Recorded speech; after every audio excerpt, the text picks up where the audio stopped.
शहर के रास्ते के हाईवे से लगा एक गांव था।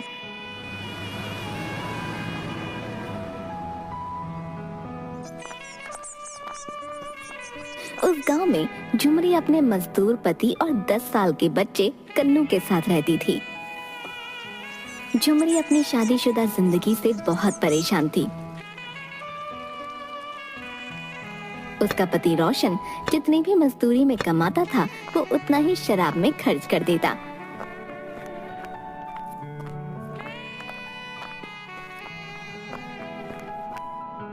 एक दिन दोपहर को झुमरी अपनी रसोई में खाना बनाने के लिए कुछ सामान देख रही थी।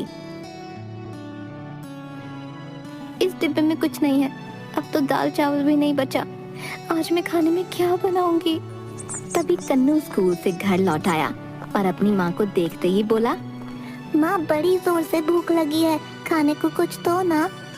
बेटा मैं अभी कुछ बनाती हूँ, तब तक जाकर हाथ मुंह धोकर आ जा। कन्नू के जाने के बाद झुमरी सर पकड़कर बैठ गई। हे भगवान, अब क्या करूं? मेरा तो भूखे पेट गुजारा हो जाएगा, लेकिन कन्नू को भूखे पेट कैसे रहने दूं? तभी झुमरी ने कुछ सोचकर रात के बचे चावल को बचे हुए मसालों के साथ फ्राई कर दिया और कन्नू के आने पर उसे परोस दिया। ऐसे कब तक चलेगा? मुझे इनसे किराना लाने के लिए बोलना ही पड़ेगा।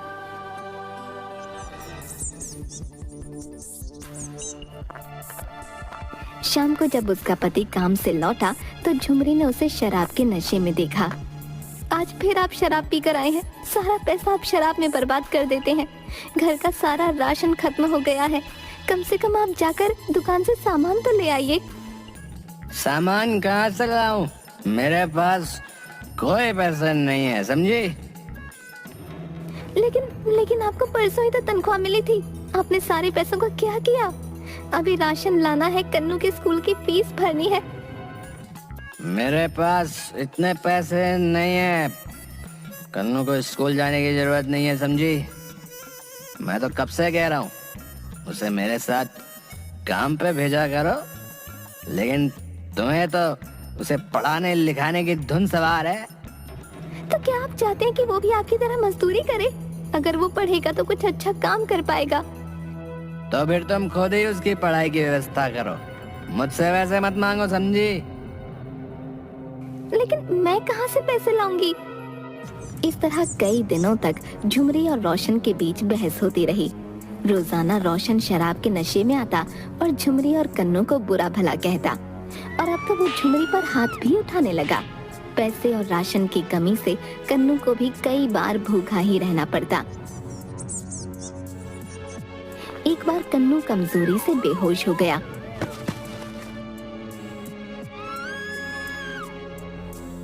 उस दिन तंग आकर झुमरी ने घर छोड़ने का फैसला कर लिया और कन्नू के साथ अपनी बहन के घर जाकर कोई मदद लेने की सोची। अपनी बहन रमा के घर पहुंचकर झुमरी ने अपनी आप बीती बताई। मेरी मदद कर दो बहन, मैं कोई भी काम कर लूंगी, बस कन्नू के स्कूल की फीस और 2 वक्त की रोटी, इतना ही चाहिए। झुमरी, तूने उस शराबी का साथ छोड़कर अच्छा किया। तू फिक्र मत कर, तेरे जीजा जी का रेस्टोरेंट है, वो तुम्हें कोई ना कोई काम दे ही देंगे। हाँ झुमरी, तुम कुछ वक्त के लिए यहीं रह सकती हो। मैं तुम्हें रेस्टोरेंट में काम दे दूंगा और उस काम की पगार भी दूंगा, ठीक है? मैं यहाँ रहकर आप पर बोझ नहीं बनना चाहती। अगर रेस्टोरेंट में कोई कमरा हो तो मुझे वहीं रहने की इजाजत दीजिए। बदले में मैं रात में सफाई भी कर दूंगी और वहाँ पहरा भी रहेगा। राहुल झुमरी की बात मान लेता है और दोनों को रेस्टोरेंट के कमरे में रहने की इजाजत दे देता है। झुमरी वहाँ काम करने लगती है। एक दिन रेस्टोरेंट का रसोइया बहुत बीमार पड़ गया और उसकी जगह राहुल को तुरंत कोई दूसरा रसोइया नहीं मिल रहा था। तब झुमरी राहुल को परेशान देखकर बोली, जीजा जी, अगर आपको परेशानी ना हो तो आज का खाना मैं तैयार कर देती हूँ। राहुल के पास कोई चारा नहीं था और कस्टमर्स के आने का वक्त हो चला था, इसलिए उसने झुमरी को उस दिन का खाना तैयार करने को कहा। रेस्टोरेंट में एक 4 कस्टमर आकर टेबल पर बैठे। राहुल उनका ऑर्डर लेने गया। भैया 1 प्लेट कढ़ाई पनीर, 15 रोटियां, तड़के वाली दाल और बाद में फिर 1 प्लेट चावल ले आना, ठीक है? राहुल ऑर्डर लेकर झुमरी को खाना तैयार करने को बोलता है। थोड़ी ही देर में वेटर उन लोगों के सामने खाना लगाता है। खाने का पहला निवाला चखते ही उस आदमी ने कहा, अरे वाह राहुल भाई, आज आपके खाने की बात ही अलग है। वाह, क्या लजीज स्वाद है भैया, वाह। आहा, हाँ भैया, पनीर की सब्जी तो बहुत ही लाजवाब है भैया, वाह। आहा हा हा।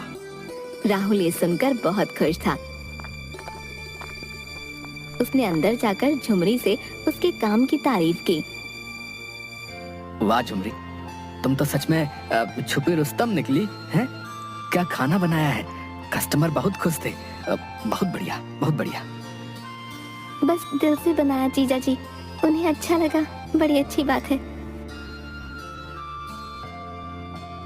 उस दिन हर कस्टमर ने खाने के टेस्ट की बड़ी तारीफ की। तब झुमरी को अपने ऊपर आत्मविश्वास आया कि वो खुद भी कुछ अच्छा काम कर सकती है।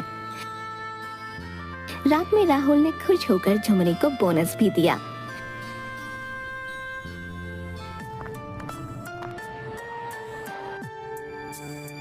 छह महीने में झुमरी ने इतना पैसा जमा कर लिया कि वो खुद एक छोटा सा काम शुरू कर सके।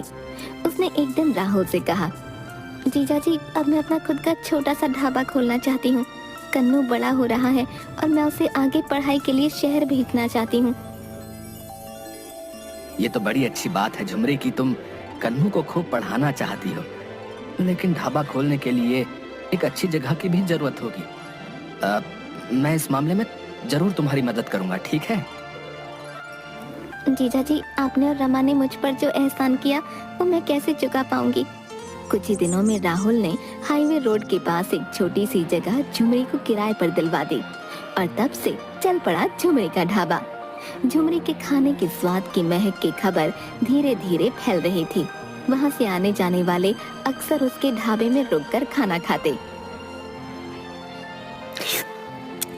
वाह झुमरी, बड़ा बढ़िया खाना बनाती हो तुम तो।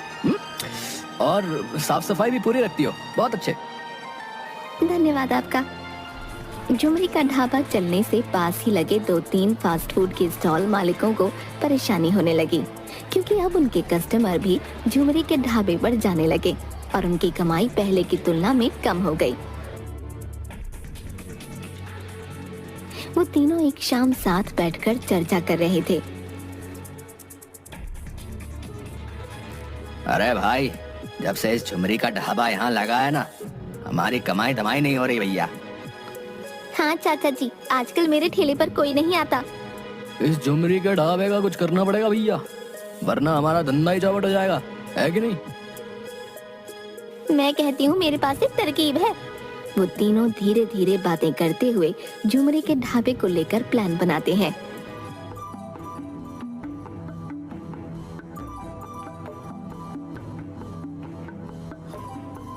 अगले दिन झुमरी सुबह से सफाई करके खाना बनाने की सारी तैयारी करके रखती है। जब वो काम से बाहर निकली तो वो फूड स्टॉल वाली औरत चुपके से कुछ मरे हुए चूहे ले जाकर दाल की कढ़ाई में डाल आई।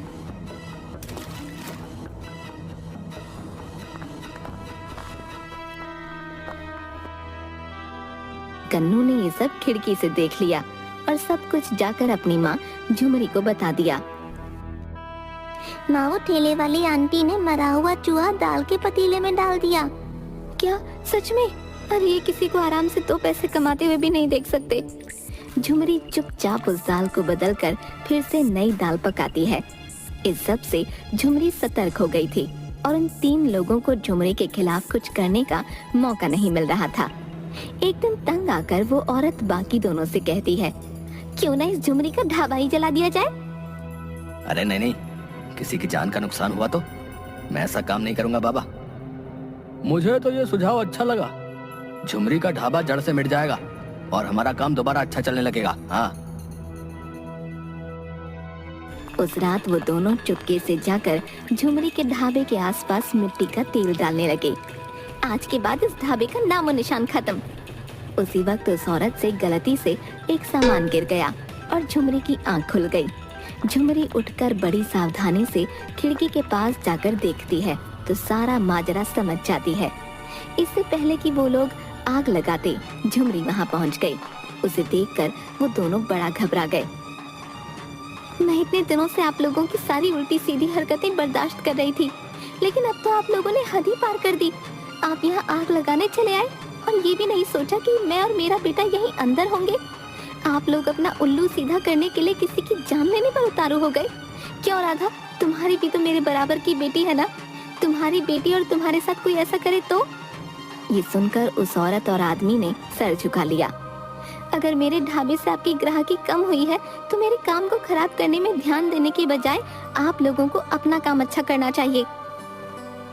किसी के नुकसान में अपना फायदा नहीं देखना चाहिए।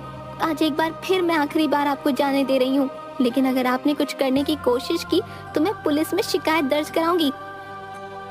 झुमरी की बातों से डरकर और शर्मिंदा होकर वो लोग तुरंत वहाँ से निकल गए, लेकिन बदले की आग से तीनों और ज्यादा बिलबिलाने लगे। एक शाम को नहर के किनारे दोनों ठेले वाले शराब की बोतल हाथ में लिए। उस झुमरी को आज ऐसा सबक सिखाएंगे कि जिंदगी भर याद रखेगी भाई। उस दिन की बेइज्जती अभी तक मेरे दिमाग में घूम रही है भाई।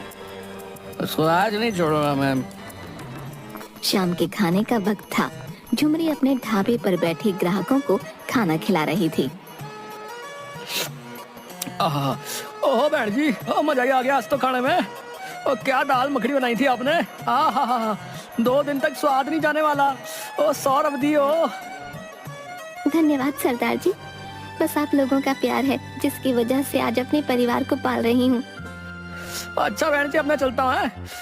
12 बजे तक गड्डी हिमाचल के बद्दी में लगानी है। ओ छट्टू ओए, ओ चल जल्दी शीशे पे कपड़ा मार। और ट्रक वाला वहाँ से चला जाता है। ओ मैं निकला ओ गड्डी लेके, ओ सड़क पे ओ एक मोड़ आया, ओथे गड्डी छोड़ आया। ओए उसके कुछ ही देर बाद दोनों ठेले वाले झुमरी के ढाबे पर आ जाते हैं। अरे ओ झुमरिया, बहुत मचक रही थी उस दिन, हैं? आज तेरा हिसाब बराबर करने आया, समझी? उस दिन तुम लोगों को पुलिस के हवाले कर ही देना चाहिए था।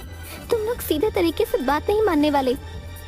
आज तुझे बगल वाली नहर में धकेल कर तेरा किस्सा खत्म कर दूंगा मैं। ढाबे पर खाना खाने वाले सब लोग तमाशा देखने लगे, लेकिन कोई उन शराबियों को रोकने की हिम्मत नहीं कर पा रहा था। दोनों आदमी झुमरी से बदतमीजी करने लगे। तभी ढाबे पर एक ट्रक आकर खड़ा होता है। ओ बेवड़े, इधर उधर अकेली औरत पे क्या धौल जमाते हो हैं? अबे तू कौन है? निकल यहाँ से बे, नहीं तो हड्डी पसली एक कर दूंगा। ओए तेरी मानू मासी आँखां हैं। और रुक तू रुक। सरदार जी तभी उसको एक हाथ से बगल में दबोच लेते हैं और अच्छे से धुलाई कर देते हैं। ओ बहन जी, अब जमाना बदल गया है, अपनी रक्षा खुद ही करनी पड़ती है। ओ उठाओ डंडा और शुरू हो जाओ। तभी झुमरी गुस्से से पास ही पड़ा डंडा उठाती है और दूसरे शराबी की पिटाई करना शुरू कर देती है। अरे भाई बचाओ, छोड़ो भाई, छोड़ दे, माफ कर दो भाई, छोड़ दे भाई, मारो भाई, गलती हो गई। तभी वहाँ पुलिस आ जाती है और दोनों शराबियों को गिरफ्तार कर लेती है। ओ आओ जी, ओ इंस्पेक्टर साहब, ओ ले जाओ इन्हें और बाकी की खातिरदारी थाने में करो इनकी। अरे चल, अरे थाने को बहुत गर्मी चढ़ी है, हैं? ले चल इनको, आज जरा आन मिलो सजना करते हैं इनके साथ।